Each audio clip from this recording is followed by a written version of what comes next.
فلمی ایکٹر کو یا کسی ہیرو کو بہت زیادہ پسند کرتے ہو اسے ایک چٹھی لکھ دینا، اسے ایک لیٹر لکھ دینا کہ میری زندگی ختم ہو جائے گی، میں مر جاؤں گا، مجھے میرے لوگ قبر میں لے جا کر دفن کریں گے، تو آپ ذرا منکر نکیر سے بچانے کے لیے میرے پاس آ جانا۔ لکھو گے؟ اس سے لکھ کر کے جانا اور کہنا صبح شام میں تمہاری طرح سے پہنتا تھا، چلتا تھا، کھاتا تھا، سب میں تمہاری نقل کرتا تھا، زندگی بھر میں تمہارا فین تھا، اب جا رہا ہوں تو مدد کے لیے قبر میں آ جانا۔ ایک نوجوان سے میں نے کہا تو ہنسنے لگا، کہا کہ حضرت ایسی بات، کیا وہ آ سکیں گے ہماری قبر میں؟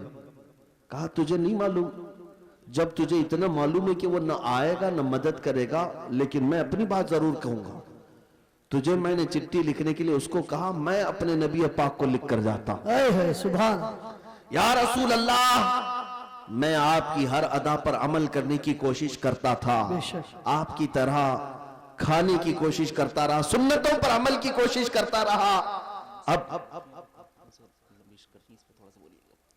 اب میں جب دنیا سے جا رہا ہوں تو اے رسول مختار صلی اللہ تعالیٰ علیہ وسلم آپ تشریف لے آنا۔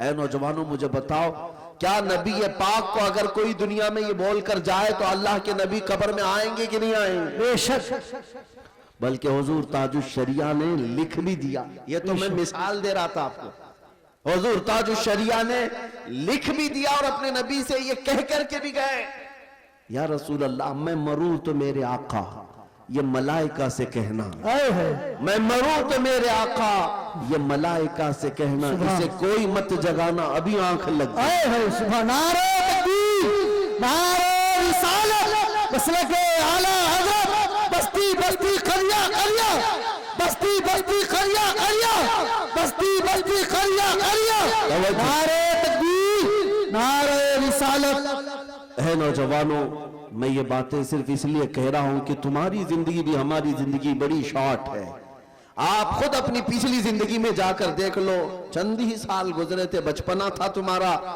تم بچپنے میں ادھر ادھر کھیل کود میں گزار رہے تھے اور آج جوان ہو چکے، پلک جھپکتے ہوئے جوان ہو گئے، اور ہم نے چند سالوں پہلے جن کو جوان دیکھا تھا آج ان کے بال سفید ہو گئے، بال سفید اور دانت جھڑنے لگ گئے، اتنی تیزی سے یہ وقت گزر رہا ہے تمہیں اندازہ بھی نہیں، اور تم ہیپی نیو ایئر منانے میں لگے ہو، تمہاری زندگی کی ایک ایک اینٹیں ایک ایک دیواریں گرتی جا رہی ہیں، تم موت کے اتنی قریب ہوتے جا رہے ہو۔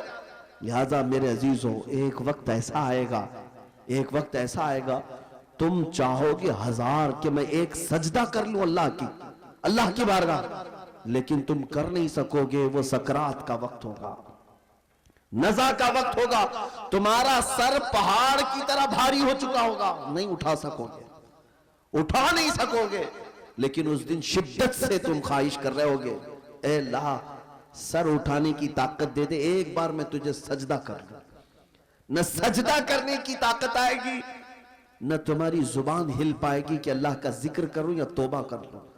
آج تمہیں اندازہ نہیں، اللہ نے سر سلامت رکھا ہے، جھکاتے نہیں اس کی بارگاہ میں، زبان سلامت رکھا ہے، ذکر کرتے نہیں اس کا، گانے تو نہ جانے کتنے بچوں کو یاد ہو گئے، میرے مصطفیٰ کی چند حدیثیں کیوں نہیں یاد ہوئی، کتنے لوگوں کو فلموں کے ڈائلاگ یاد ہو گئے، قرآن کی چند آیتیں کیوں نہیں یاد ہوئی۔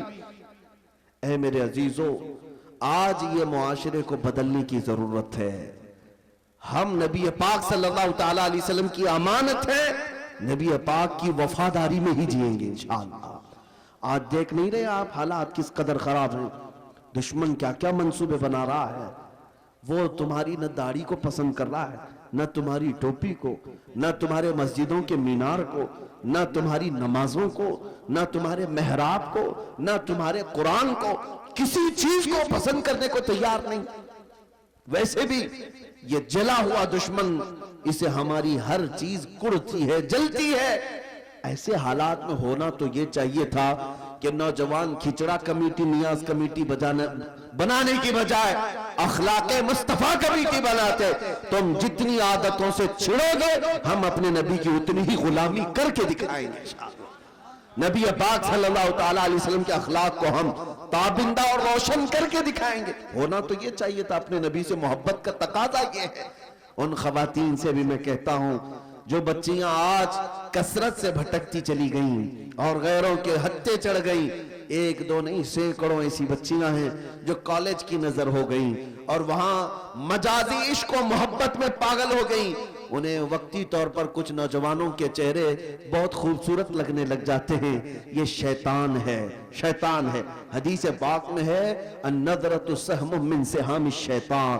یہ آنکھوں کا جو ایک بار ملاپ ہوتا ہے شیطان کے تیروں میں سے ایک تیر ہے. عورتوں کو چاہیے تھا کہ اپنی نگاہیں نیچی رکھتی، لیکن تم جن نوجوانوں کا ہاتھ پکڑ کر کے یہ سمجھتی ہو میری قوم چھوٹتی ہے تو چھوٹنے دو، ماں باپ کا منہ کالا ہوتا ہے تو کالا ہونے دو، میری قوم مجھے تانے مارتی ہے تو مارنے دو، مگر میں اپنی محبت کے پیچھے جاؤں گی. یہ ساری باتیں کہاں سے آ رہی ہے؟ یہ دنیا ہمیں فلموں میں دکھا رہی ہے، یہ سیریل میں دکھایا جا رہا ہے کہ محبت کا مطلب یہ ہے کہ سب سے لڑائی لڑ لو، ماں سے بھی لڑ لو، باپ سے بھی لڑ لو، سارے معاشرے سے لڑ لو، لیکن ایک بے حیائی کو تم کر جاؤ. یہ دنیا یہی تو دکھا رہی ہے اور بچے ہمارے یہی سمجھتے ہیں کہ ہم کو بھی ایسا ہی کرنا ہے. اس کو یہ سمجھتے ہیں ایک جنگ ہے، محبت کی جنگ لڑ رہے ہیں. نادانو، یہ محبت کی جنگ نہیں ہے، یہ بے حیائی اور ننگا پن ہے. تمہیں اتنی بھی خبر نہیں جس ماں نے اپنے خون جیسے دودھ کو تمہارے حلق میں 2 سال تک ڈالا اور رات رات جاگ کر کے تمہاری تربیت کرتی رہی، وہ باپ جو پورا دن بھر تمہارے لیے پسینے بہاتا تھا، اور تجھے خبر بھی نہیں ہے کتنی عیدیں، کتنی ایسے تہوار آئے جب وہ اپنی خوشی چھوڑ کر تمہارے لیے لباس لاتا رہا، تمہارے لیے چھوٹے چھوٹے کھلونے دیکھتا رہا. اس باپ کی بھی تمہیں ذرا برابر خبر نہیں، اس ماں کی بھی نہیں. ایک لڑکی کو میں نے دیکھا، اس کا باپ ہارٹ اٹیک کا مریض تھا، ہارٹ اٹیک آ بھی گیا. جب وہ بچی کسی اور کا دامن پکڑ کر بھاگ رہی اور پولیس میں آ کر کہتی ہے نہیں مجھے کرنا ہے تو اسی سے کرنا ہے، میرا باپ ڈھونگ کر رہا ہے، میرا باپ ڈھونگ کر رہا ہے. ایک اور لڑکی وہ کہتی ہے میں نے سمجھایا کہ بیٹا اپنے باپ کی تو سن لے، تیرا باپ تو اکلوتی ہے، وہ مر جائے گا. وہ لڑکی کہتی ہے مر جا رہا ہے تو مرنے دو، ان کی زندگی ویسی بھی ختم ہونے والی، مجھے اپنی جوانی جینے دیجیے آپ. اللہ کی پناہ. میں وہاں سے ہٹ گیا. ایک اور خاتون ہے وہ کہتی ہے میں نے پوچھا کیا ایسا نظر آ گیا تجھے؟ سال 18 گزر رہے ہیں ابھی تیرے عمر کے، اتنی جلدی کیا اچھا لگ گیا؟ کہتا ہے کہتی ہے مجھے اس نے 5000 کا جوڑا دلایا، میرے باپ نے کبھی دلایا نہیں تھا. تجھے پتا نہیں پوری زندگی اس نے خون سینچ سینچ کر کے تجھے جوان کیا. آج تیری پیشانی پر تیرے باپ کی کتنی امیدیں رکھتی ہیں پتا ہے؟ مجھے ان نوجوان لڑکیوں پر ترس آتا ہے. تم سارے لوگوں کو ٹھکرا کر کے جاتی ہو، لیکن کیا تم یہ سمجھتی ہو کہ اللہ تعالیٰ کی مدد تمہارے ساتھ آئے گی؟ اللہ اس کے رسول تم سے راضی ہوں گے؟ میرے آقا صلی اللہ تعالیٰ علیہ وسلم نے ماں باپ کی طرف دکھا کر کے کہا اے مسلمانوں یہی تمہاری جنت بھی ہے، یہی تمہاری دوزخ بھی. ان کو راضی کرو تو جنت، ان سے غداری کرو گے تو دوزخ ہے. کتنے ماں اور باپ بلکتے رہ جاتے ہیں اپنی بیٹیوں کے نام پر.